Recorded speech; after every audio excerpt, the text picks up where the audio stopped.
was told not to look directly or my glare. Hi. So I'm going to look off to the left and the right. Happy holiday season. And I'm going to jump right in with a little snippet of my favorite Christmas song of all time, which is Carol of the Bells.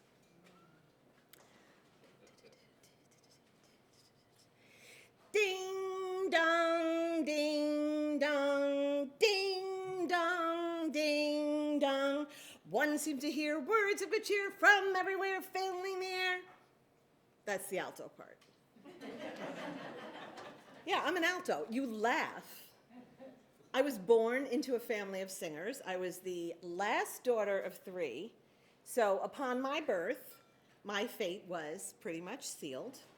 Thank you, Mom. She's out there. They needed an alto, so I was it. And I was raised on 3-part harmony. We sang, my sisters and I, all kinds of songs. Not just Christmas songs, but lots of different arrangements in 3-part harmony. That is how I was raised. So, when we would do this, I found out that I could sing all the parts, and I could make up new parts. And in my soul, I was always an alto. Like when you hear a song on the radio, do you ever pay attention to the harmony? Because I sing that. I belt that. Right, honey? I will harmonize with the harmony. I cannot sing the melody on the radio. It is much too boring for me. I guess what I've discovered about being an alto is that it is the support. It supports the others. It brings harmony and suspense and chaos and confusion and sweet, sublime beauty. It doesn't require the spotlight like some parts, Ted. Tenors always have to have some sort of holier-than-thou sound to them, and of course, sopranos. That goes without saying.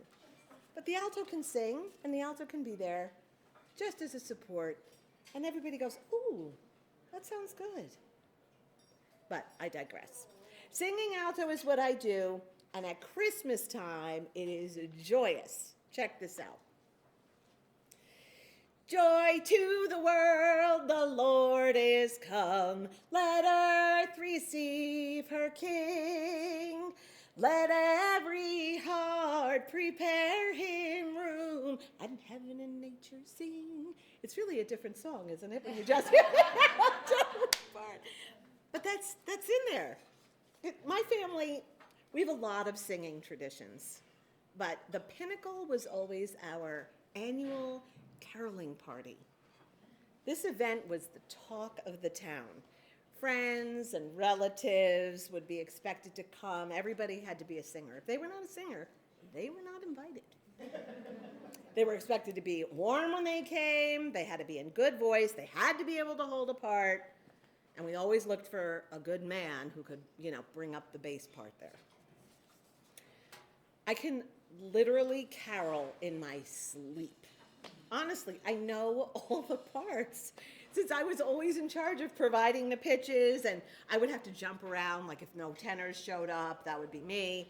So I always learned all of the different parts in Christmas caroling. To backtrack a little, when I was 6, my sister Susie asked me to play a middle C on the piano because she was practicing something. And I hummed the C, and I told her, I don't need the piano.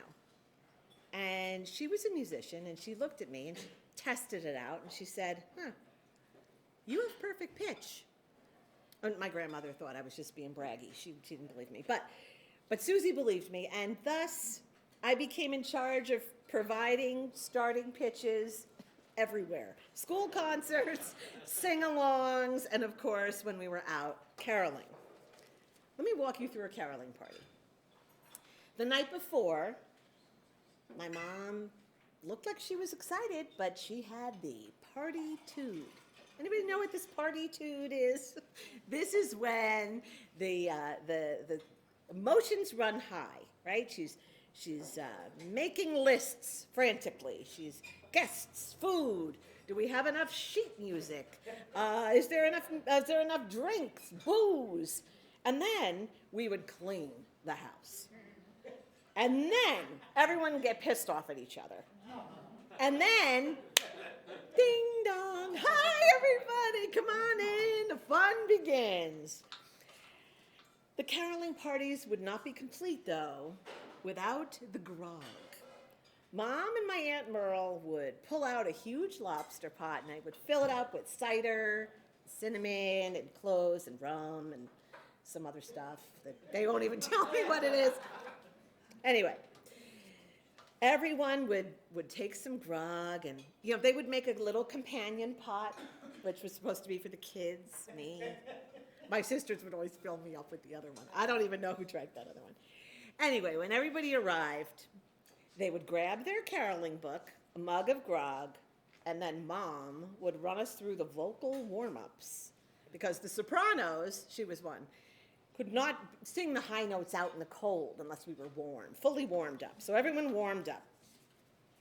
And then off we would go, walking through the neighborhood, and I would knock on the doors, and we would belt out the songs, and then from house to house, we would do, we wish you a Merry Christmas, we wish you a Merry Christmas. And then, as long as I was the youngest, I got to do all the doors. But later on, as I grew up, the next generation took over the door. After we'd come back in, we'd eat like crazy. And then we would drink more grog, and then we would get ready for the next big event, which was the Hallelujah Chorus. So, this was a huge moment, and Mom could play the hell out of it. Everyone was in full voice, and my proud little kid self would sing the alto part year after year.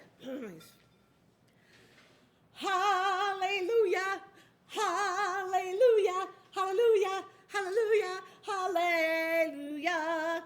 Yeah, that's the alto part. I developed a real love for that music and a decent belt. After that, Mom would play for anyone who wanted to sing. Holiday songs or not, until the wee hours of the morning. And then she would play The Party's Over. And then my dad would take out the vacuum. Because I was raised on Christmas music, it never really dawned on me that it wasn't my music. It was the music of family, of cold winter nights, of grog, of laughter, of smoky rooms. But you see, I'm Jewish, and we were but a handful of Jews in the community. Yes. My mom once told me that a friend said to her, "It took singing in a Jewish home to get me into the true spirit of Christmas." I am very grateful for those memories. We don't have those parties anymore. We do sing our a cappella songs every year when we get together, and I am very grateful for that time. Ding, dong, ding, dong. Alto power.